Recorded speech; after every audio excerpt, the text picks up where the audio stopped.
Chapter wise कुछ important terms हैं, कुछ वकैब है या सवाल है जो एग्जामिनेशन में पूछे जा सकते हैं और इस सेशन में उन्हीं को आज डिस्कस करने वाले हैं। नमस्कार, मैं संजय किरोड़ीवाल और ये है कीरो क्लासेस।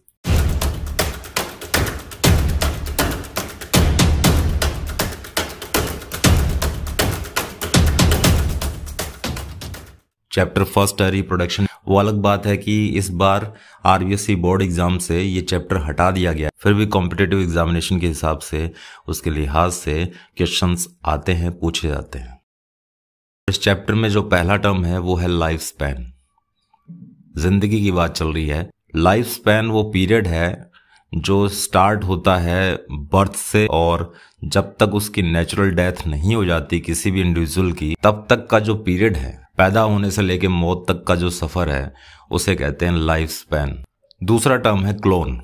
क्लोन को डिफाइन किया गया है एनसीईआरटी के जरिए morphologically and genetically similar individuals. एक स्पीसीज के कोई दो मेंबर हैं जो मॉर्फोलॉजिकली और जेनेटिकली सिमिलर हैं तो उनको क्लोन कहा जाएगा। मॉर्फोलॉजिकल मतलब बाहर से, नैन नक्श की बात की जाती है, कद काठे की बात की जाती है, बिहेवियर की बात की जाती है, उसमें सिमिलर होते हैं। और जेनेटिकली का मतलब अंदर से उनका जीनोटाइप, उनका डीएनए 100% कॉपी होता है। और ऐसा तभी हो सकता है जब जो इंडिविजुअल्स हैं, जब वो दो मेंबर जिनकी बात चल रही है वो एसेक्सुअली जनरेटेड हो। सेक्सुअली जनरेटेड होने के बाद, सेक्सुअल रिप्रोडक्शन होने के बाद में कभी भी क्लोन नहीं बन सकते क्योंकि उसमें मिलावट हो जाती है मेल और फीमेल गैमेट की। थर्ड है एंसिस्टेशन। एंसिस्टेशन ये सिस्ट फॉर्मेशन होता है अमीबा में। एक एक्टिविटी है, एक फिनोमिना है जिसमें अमीबा रिप्रोडक्शन करता है, अपने आप को रिप्रोड्यूस करता है। जब अमीबा को लगता है कि बस बहुत हो गया, जी उब गया उसका, अब वो मरने वाला है, तो वो जो सिंगल सेल्ड अमीबा है वो अपने ही सिंगल सेल के अंदर सिंगल न्यूक्लियाई तैयार करता है, न्यूक्लियस तैयार करता है बहुत सारे, और उन्हीं न्यूक्लियस के चारों तरफ 3 वोल्ड स्ट्रक्चर तैयार हो जाती है। इस टाइप की फॉर्म को कहते हैं सिस्ट। फोर्थ है स्पोरुलेशन। स्पोरुलेशन ऑपोजिट है एंसिस्टेशन का। अमीबा ने अभी सिस्ट बनाई है और कुछ टाइम बाद में वो पूरा अमीबा जो सेल है वो बर्स्ट आउट होता है और सारे के सारे जो सिस्ट हैं वो रिलीज हो जाते हैं वाटर बॉडी में और एक सिंगल सिस्ट से सिंगल अमीबा तैयार होते हैं। फिफ्थ है जुवेनाइल फेज। ये वो पीरियड है जिसमें कोई भी इंडिविजुअल, कोई भी इंसान, कोई भी जानवर, कोई भी प्लांट अपने आप को सेक्सुअली प्रिपेयर करता है रिप्रोड्यूस करने के लिए, या यूं कहें कि वेजिटेटिव ग्रोथ को जुवेनाइल फेज कहते हैं, जिसमें उसकी बॉडी ग्रोथ करती है, जिसमें उसकी सोमेटिक सेल ग्रो करती हैं और ग्रोथ पूरी होने के बाद वो सेक्सुअली तैयार हो जाता है रिप्रोडक्शन करने के लिए। सिक्स्थ है एक प्लांट का नाम है नीलाकुरेंजी। साउथ इंडियन रीजन के अंदर ये लगता है। प्लांट का नाम है नीलाकुरेंजी, जिसमें ब्लू कलर के नीले रंग के फूल लगते हैं और ये 12 साल में एक बार फ्लावरिंग करता है। इसका साइंटिफिक नेम है स्ट्रोबिलेंथस कुंथियाना। अगला शब्द है मेंस्ट्रुअल साइकिल। इसे ऑयस्ट्रस साइकिल भी बोलते हैं। कुछ रिदमिक साइकिल्स हैं जिसमें फीमेल्स के अंदर कुछ हार्मोनल चेंजेस आते हैं, कुछ एक्टिविटीज़ हैं जो परफॉर्म होती है ओवेरी में, फैलोपियन डक्ट में, और जिसके रिजल्ट में ओवुलेशन होता है। इस साइकिल को कहते हैं मेंस्ट्रुअल साइकिल। अगला टर्म है हर्मेफ्रोडाइट। हर्मेफ्रोडाइट टर्म उस एनिमल के लिए यूज़ किया जाता है जिसकी बॉडी में मेल एंड फीमेल दोनों ही रिप्रोडक्टिव सिस्टम होते हैं, जैसे कि अर्थवॉर्म। अगला है पार्थिनोजेनेसिस। पार्थिनोजेनेसिस वो एक्टिविटी है जिसमें बिना फर्टिलाइजेशन के ही फ्रूट का फॉर्मेशन हो जाता है, या बिना फर्टिलाइजेशन के ही एनिमल या इन्फेंट तैयार हो जाता है, या यूं कहें कि सीडलेस फ्रूट फॉर्मेशन को पार्थिनोजेनेसिस बोला गया है। और सीड तभी बन पाते हैं जब फर्टिलाइजेशन होता है। कुछ इंसेक्ट्स में भी ये देखा जाता है, जैसे कि हनी बी है, और उसमें जो ड्रोन होते हैं, मेल हनी बी होते हैं, वो पार्थिनोजेनेसिस का ही रिजल्ट होते हैं। अगला टर्म है सिनगैमी। फर्टिलाइजेशन को कहते हैं सिनगैमी, जिसमें मेल एंड फीमेल गैमेट आपस में फ्यूज होते हैं। अब सेकंड चैप्टर की बात करते हैं, sexual reproduction in flowering plants. पहला टर्म है डाइथिकस एंथर। जो स्टेमन है उस पर एक सैक लाइक स्ट्रक्चर लगी होती है, पोटली जैसी स्ट्रक्चर होती है, उसे कहते हैं एंथर। अगर कोई डाइथिकस एंथर है तो इसका मतलब ये हुआ कि एंथर बाइलोब्ड है। हर लोब में 2 थिक्का मिलते हैं। सिंपल लैंग्वेज में बात करें तो 2 पोर्शन हैं और हर पोर्शन में फिर से 2 पोर्शन हैं, तो टोटल 4 पोर्शंस हो गए या 4 थिक्का हो गए। और जो 4 थिक्का होते हैं उनमें 4 माइक्रोस्पोरेंजियम मिलते हैं। माइक्रोस्पोरेंजियम या पोलन सैक कह दो, 4 होते हैं जिनमें पोलन ग्रेन डेवलप होते हैं। अगला है टेपिटम। एक एंथर का टीएस देखने पर हमें 4 पोलन सैक्स दिखाई देते हैं। हर पोलन सैक्स की जो इनर मोस्ट लेयर है उसे टेपिटम कहते हैं, और टेपिटम की हर एक सेल नरिशमेंट देने का काम करती है डेवलपिंग पोलन ग्रेन्स को। जो पोलन ग्रेन डेवलप हो रहे हैं इन पोलन सैक में, उसमें टेपिटम उनको नरिश करने का काम करती है। और टेपिटम की हर एक सेल में 2 न्यूक्लियस होते हैं। एक सेल में 2 न्यूक्लियस क्यों होते हैं, ये क्वेश्चन दिया हुआ है एनसीईआरटी में। इसका रीजन ये है कि इन सेल्स में कैरियोकाइनेसिस तो होता है, न्यूक्लियस का डिवीजन तो होता है, लेकिन साइटोकाइनेसिस या साइटोप्लाज्म का डिवीजन नहीं हो पाता। तो एक सेल में 2 न्यूक्लियस मिलते हैं। अब आगे बढ़ते हैं। एक सवाल है कि अगर 4 मेल गैमेट डेवलप करवाने हैं या 4 पोलन ग्रेन डेवलप करवाने हैं तो कितने मियोसिस होने जरूरी हैं। तो एक सिंगल मियोसिस से काम चल जाता है, उसके बाद 2 माइटोसिस होते हैं। इसको इस तरह से समझाया जा सकता है कि जो सिंगल मदर सेल है, पोलन ग्रेन मदर सेल, उसमें सबसे पहले एक मियोसिस होता है, 2 हैप्लॉइड डॉटर सेल्स बनते हैं। अब इन सिंगल हैप्लॉइड सेल्स में एक माइटोसिस होता है। तो 2 माइटोसिस होते हैं और एक सिंगल मियोसिस होता है, तब जाकर 4 मेल गैमेट या 4 पोलन ग्रेन डेवलप हो पाते हैं।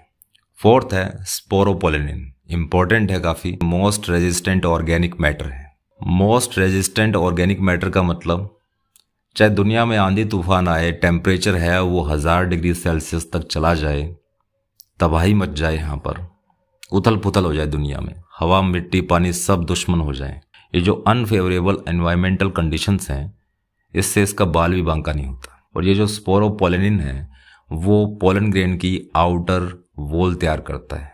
2 वॉल होती है एक सिंगल पोलन ग्रेन में। अंदर वाली लेयर को कहते हैं, अंदर वाली वॉल को कहते हैं इंटाइन, बाहर वाली वॉल होती है एक्साइन। तो एक्साइन जो आउटर वॉल है पोलन ग्रेन की, वो बनी होती है स्पोरोपोलिनिन की। और ये जो सब्सटेंस है वो पोलन ग्रेन के ऊपर एक जगह एब्सेंट होता है, जहां पर जर्म पोर होता है। जर्म पोर वो जगह है जहां से कोई भी पोलन ग्रेन जर्मिनेट होता है स्टिग्मा पर पहुंचने के बाद। एक टर्म और आती है पोलन एलर्जी। कई लोगों को फूलों से एलर्जी होती है, वो स्मेल करते हैं तो उनको छींकें स्टार्ट हो जाती है, आंखों से पानी आता है। ये जो एलर्जी हो रही है कुछ इंसानों को, वो इसी स्पोरोपोलिनिन की वजह से होता है। एग्जाम्पल दिया हुआ एनसीईआरटी में, पार्थिनियम एक घास है, वीड है, खरपतवार है, जिसे आम बोलचाल में गाजर घास या कैरेट ग्रास बोलते हैं। बाहर से जब वीट को मंगवाया गया तो वीट के साथ, इस वीट के प्लांट के साथ पार्थिनियम आ गया, और इस पार्थिनियम के जो पोलन ग्रेन्स हैं और उनमें जो स्पोरोपोलिनिन है, उस वजह से पोलन एलर्जी भी होती है। अगला टर्म है पोलन टैबलेट्स। पोलन ग्रेन से अपनों ने कुछ टैबलेट्स तैयार कर रखी है, और जो वेस्टर्न कंट्रीज हैं उनमें आजकल ये काफ़ी पॉपुलर है। एथलीट है, रेस हॉर्सेज हैं, वो इसको कंज्यूम करते हैं स्टेमिना बढ़ाने के लिए। 6th है, अगर अपने को पोलन ग्रेन्स को कंजर्व करना हो तो -196 डिग्री सेल्सियस के ऊपर अपने उसको स्टोर कर सकते हैं, प्रिजर्व कर सकते हैं लिक्विड नाइट्रोजन में। और लिक्विड नाइट्रोजन का जो टेम्परेचर है वो होना चाहिए -196 डिग्री सेल्सियस। अगला टर्म है सिनकार्पस एपोकार्पस। इसमें छुपा हुआ है कार्पल, पिस्टल। कार्पल और पिस्टल जो है वो फीमेल पोर्शन होता है किसी भी फ्लावर का। अगर किसी फ्लावर में एक से ज़्यादा कार्पल्स हैं और वो फ्यूज्ड हैं, आपस में जुड़े हुए हैं, तब उस कंडीशन को कहते हैं सिनकार्पस। अगर वो कार्पल्स हैं वो फ्री एक दूसरे से अटैच्ड नहीं हैं, तो उस कंडीशन को कहते हैं एपोकार्पस। अगला है लोक्यूल। लोक्यूल क्या होता है? जो एंजियोस्पर्म की ओवेरी है, ओवेरी में चैम्बर्स बने होते हैं, उन चैम्बर्स को कहते हैं लोक्यूल। फिर आता है प्लेसेंटा। प्लेसेंटा ओवेरी का वो पार्ट है जहां से फ्यूनिकल ओरिजिनेट होता है। ओव्यूल के साथ लगा होता है एक स्टोक, एक डंडी लगी होती है, उसे कहते हैं फ्यूनिकल, और वो फ्यूनिकल अटैच्ड होता है ओवेरी की वॉल से। जहां वो फ्यूनिकल ओवेरी की वॉल से अटैच्ड होता है, ओवेरी के उस पोर्शन को कहते हैं प्लेसेंटा। और ओव्यूल के अरेंजमेंट को, एक ओवेरी में ओव्यूल के अरेंजमेंट को कहते हैं प्लेसेंटेशन। अगला है माइक्रोपाइल। किसी भी सीड को गौर से देखोगे तो उसमें एक बंद पोर दिखाई देता है। बंद पोर इसलिए बोल रहा हूं कि कभी न कभी वो पोर खुला था, ओपन था, जिसे कहते हैं माइक्रोपाइल। जब वो सीड किसी जमाने में ओव्यूल था और ओव्यूल में एक ओपनिंग होती है जिसे कहते हैं माइक्रोपाइल। पोलन ट्यूब एंटर करती है ओव्यूल में, जिससे फर्टिलाइजेशन होता है। अब फर्टिलाइजेशन होने के बाद या ओव्यूल है वो बदल गया है सीड में, तब ये माइक्रोपाइल बंद हो जाता है। जब अपने सीड को मिट्टी में दफनाते हैं, बोते हैं, तो इसी माइक्रोपाइल से वाटर को एब्जॉर्ब किया जाता है और वाटर एब्जॉर्ब होने के बाद ही सीड जर्मिनेट होता है। अगला है हाइलम। हाइलम वो निशानी है, एक स्कार है, एक धब्बा है जो फ्यूनिकल छोड़कर गया है। जब सीड ओव्यूल था तो उस पर फ्यूनिकल लगा हुआ था। सीड बनने के बाद वो फ्यूनिकल हट गया और उसकी जगह एक निशान रह गया जिसे कहते हैं हाइलम। वो ठीक आगे होता है माइक्रोपाइल के। ओव्यूल से जुड़े हुए कुछ और टर्म है, जिस तरह से न्यूसेलस है। न्यूसेलस वो मेन पार्ट है, मेन बॉडी है ओव्यूल की, जिसमें एम्ब्रायो सैक सिचुएटेड रहता है। एम्ब्रायो सैक क्या चीज है? एक ओव्यूल का सेंट्रलाइज्ड पोर्शन है एम्ब्रायो सैक, जिसमें आगे चलकर एम्ब्रायो बनता है, या यूं कहें जिसमें एग सेल मिलता है, या यूं कहें जिसके अंदर फीमेल गैमेट बनता है। इसी को फीमेल गैमेटोफाइट बोलते हैं, क्योंकि इसके अंदर फीमेल गैमेट बनता है। ओव्यूल को भी फीमेल गैमेटोफाइट बोल सकते हैं, कोई गुनाह नहीं है, क्योंकि ओव्यूल के अंदर ही न्यूसेलस होता है, न्यूसेलस के अंदर एम्ब्रायो सैक होता है, एम्ब्रायो सैक के अंदर ही एग सेल या फीमेल गैमेट बनता है। इसी तरीके से मेल गैमेटोफाइट कौन सा होता है? पोलन ग्रेन को मेल गैमेटोफाइट बोला जा सकता है, क्योंकि एक पोलन ग्रेन से 2 मेल गैमेट बनते हैं, इसलिए उसको मेल गैमेटोफाइट बोला जा सकता है।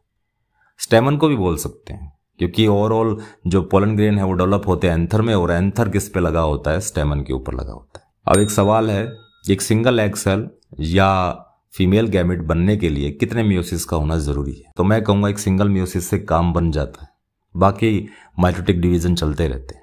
तो उम्मीद करता हूं आपके लिए सेशन काफी इंफॉर्मेटिव रहा होगा। कोई क्वेरी तो आप पूछ सकते हैं, तब तक के लिए बने रहिए, टिके रहिए एंड इनहेल बायोलॉजी।